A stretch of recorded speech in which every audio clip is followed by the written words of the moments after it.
এখানে রাতের আধার নামলেই অভিশাপ জেগে ওঠে। স্বাগতম আরফু স্টোরি।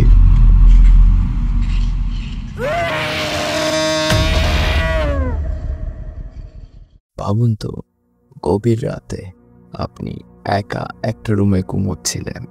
হঠাৎ কেউ আপনার কাছে সাহায্য চাইল, তখন আপনি কি করবেন?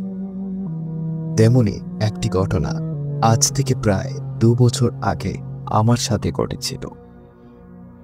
হ্যালো বন্ধুরা, আমি আরফু। সবেমাত্র অনার্স কমপ্লিট করে চাকরি করছিলাম। একদিন রাতে হঠাৎ ফোন এলো, আমার নানু খুব অসুস্থ। আমি তাড়াতাড়ি করে হসপিটালে চলে গেলাম। রাত বেশি হয়ে যাওয়ায় সেখান থেকে খালার বাসায় গিয়ে উঠলাম। বাসাটা একদম ফাঁকা, কারণ সবাই হসপিটালে। পুরো বিশাল বাসা জুড়ে আমি একা। রাতে বাহির থেকে খাবার খেয়ে এসে একটু রেস্ট নিয়ে ঘুমানোর রুমে চলে গেলাম।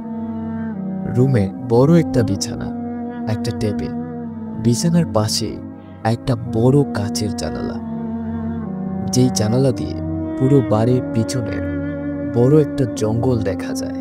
রাত তখন প্রায় 12টা। বিছানায় এপাশ ওপাশ করতেই কখন যে ঘুমিয়ে পড়লাম বুঝতেই পারলাম না। গভীর রাত। হঠাৎ মনে হলো জানালায় কেউ ঠক ঠক করে ঢুকছে।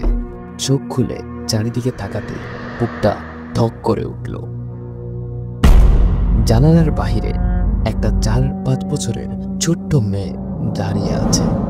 সে রীতিমতো জানালায় ঢুকছে, যেন আমাকে ডাকছে।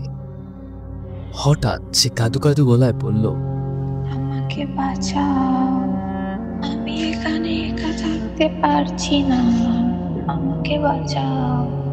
ভয়ে আমার পুরো শরীর জমে গেল। আমি চোখ বন্ধ করে দোয়া দরুদ পড়তে লাগলাম। কিছুক্ষণ পর সব শব্দ মিলিয়ে গেল। আমার দোয়া দরুদ পড়তেই হালকা ঘুম চলে এলো। সেদিনের পর থেকে আমি আর কখনোই সেই রুমে যাইনি।